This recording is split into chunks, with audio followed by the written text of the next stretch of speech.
Assalamualaikum warahmatullahi wabarakatuh. Hai anak-anak, apa kabarnya semua hari ini? Semoga dalam keadaan sehat ya.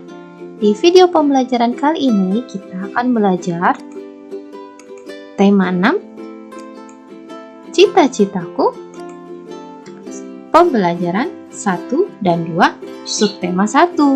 Nah, apa sih yang akan kita pelajari? Yuk simak video ini sampai habis ya.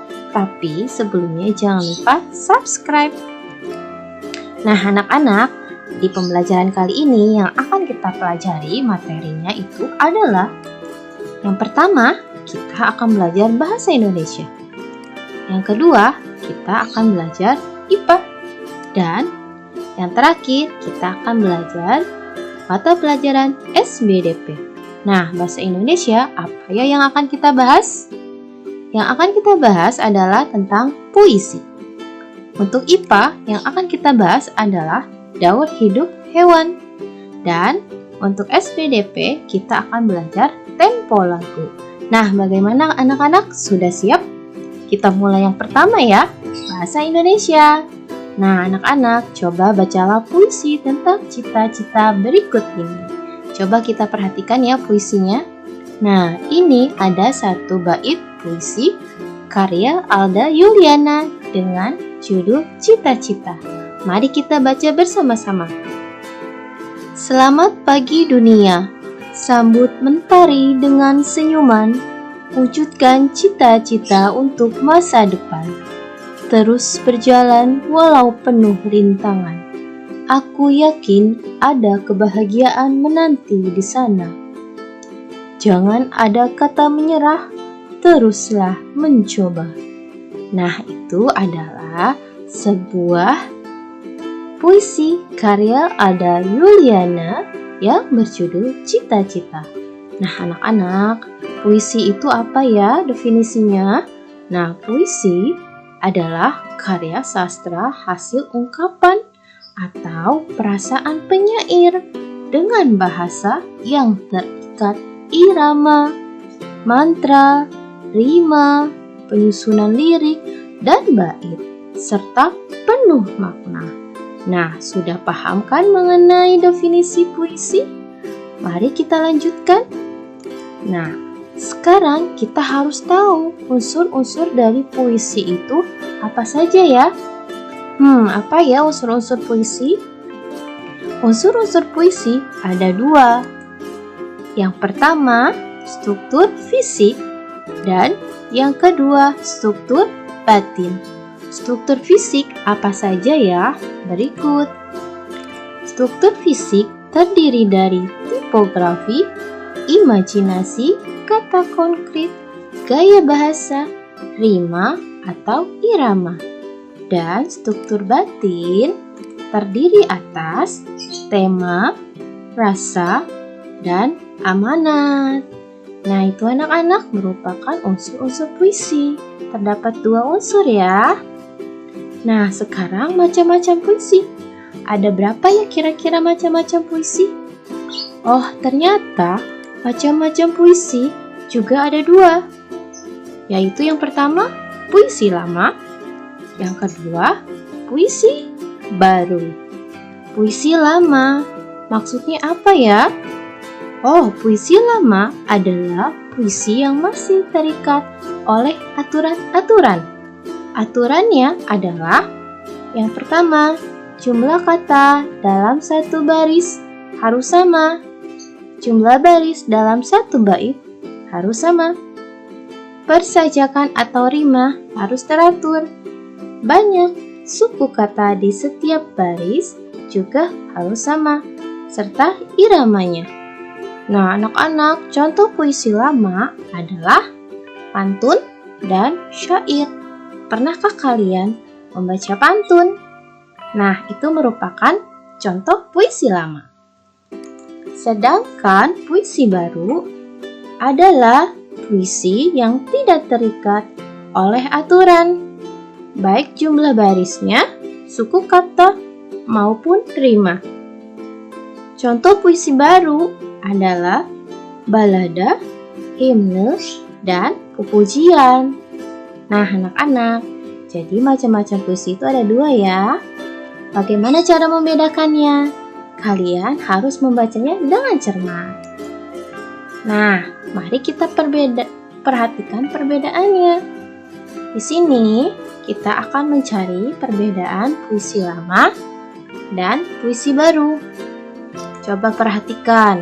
Di sini ada sebuah bait puisi lama dan juga satu bait puisi baru. Yuk kita cari perbedaannya. Perhatikan puisi lama. Dalam satu bait terdiri dari 4 baris.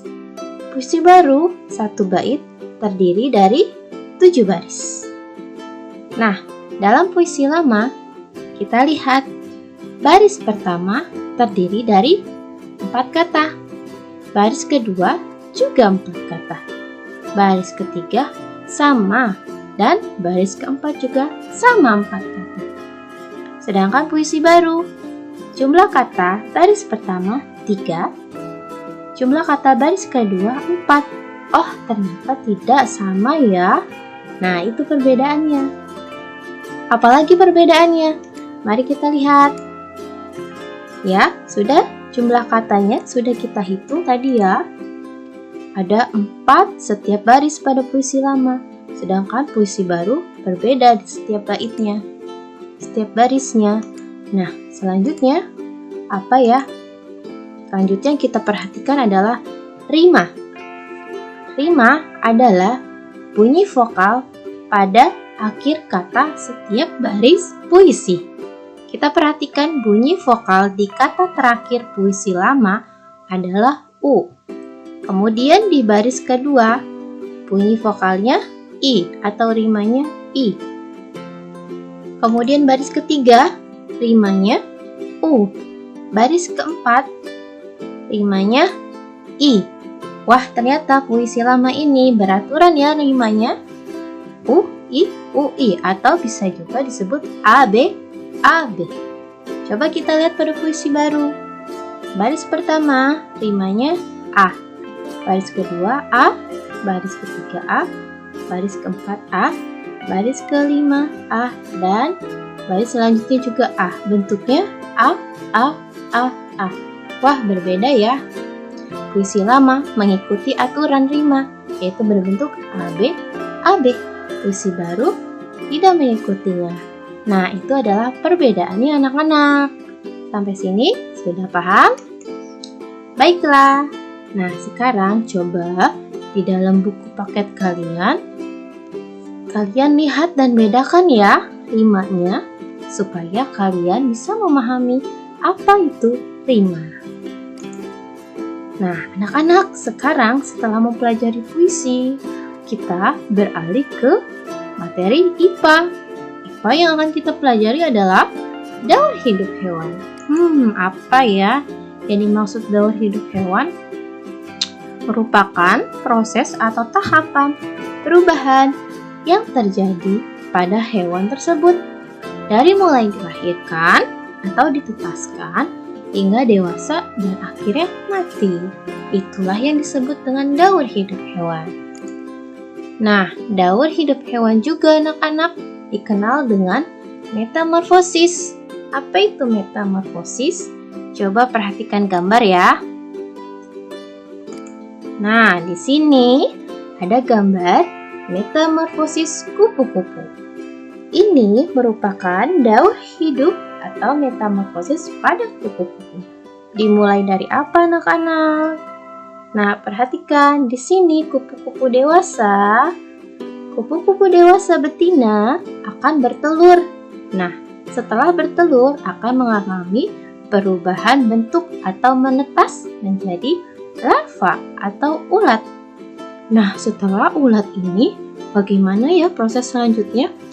Oh, si ulat ini mengalami proses yang namanya pupa atau kepompong. Di dalam proses pupa atau kepompong inilah si ulat atau larva akan mengubah bentuknya menjadi kupu-kupu yang nantinya badannya akan terdiri dari sayap dan kepala.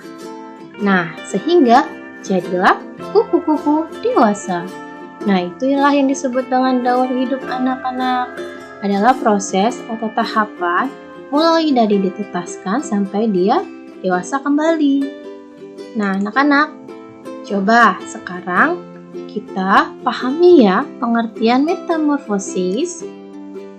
Metamorfosis adalah tahapan perkembangan pada hewan yang mengalami perubahan bentuk tubuh setelah kelahiran atau penetasan.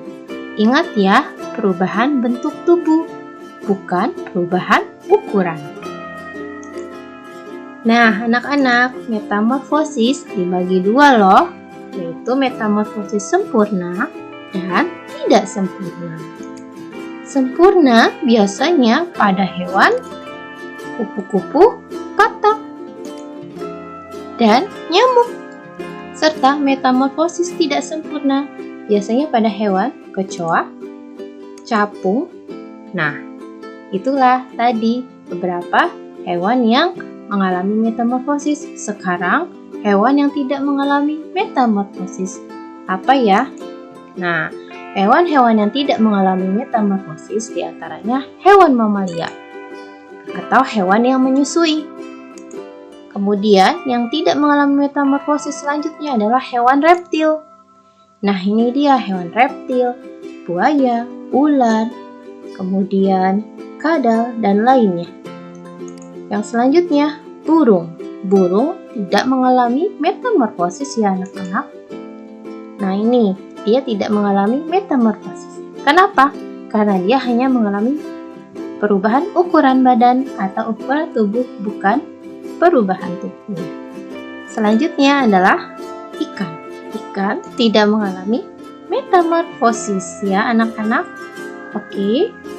Nah, sekarang kita lanjut yuk ke SBDP. Pengertian tempo lagu. Tempo lagu adalah cepat atau lambatnya suatu lagu dinyanyikan. Ada berbagai jenis tempo lagu. Beberapa jenis tempo lagu beserta keterangannya coba perhatikan. Nah, ada tempo lagu grave, artinya lambat, berat, tenang, sopan, dan sedih. Tempo lagu largo, artinya lambat sekali. Tempo lagu lento, lebih cepat dari largo, dan beberapa jenis lainnya. Nah, anak-anak, ini merupakan jenis tempo lagu ya. Coba kalian perhatikan ketika kalian akan menyanyikan lagu. Perhatikan cepat lambat lagu tersebut dinyanyikan. Apakah lambat, sedang, cepat, atau cepat sekali? Nah, mari kita dengarkan lagu anak dengan judul Kunang-Kunang yang memiliki tempo sedang atau andante. Yuk kita lihat.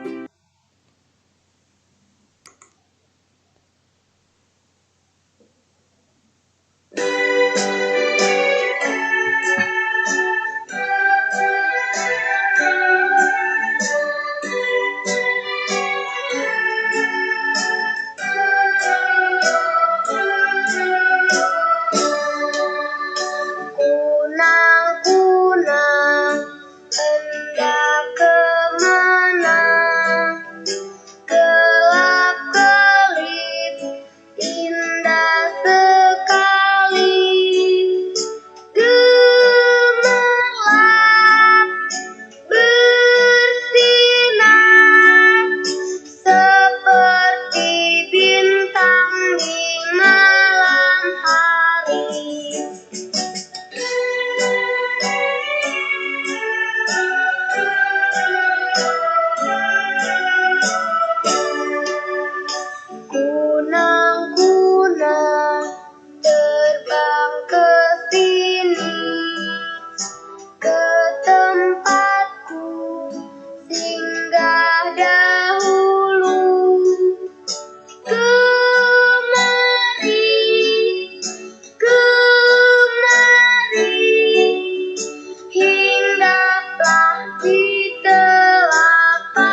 Nah, anak-anak, bagaimana?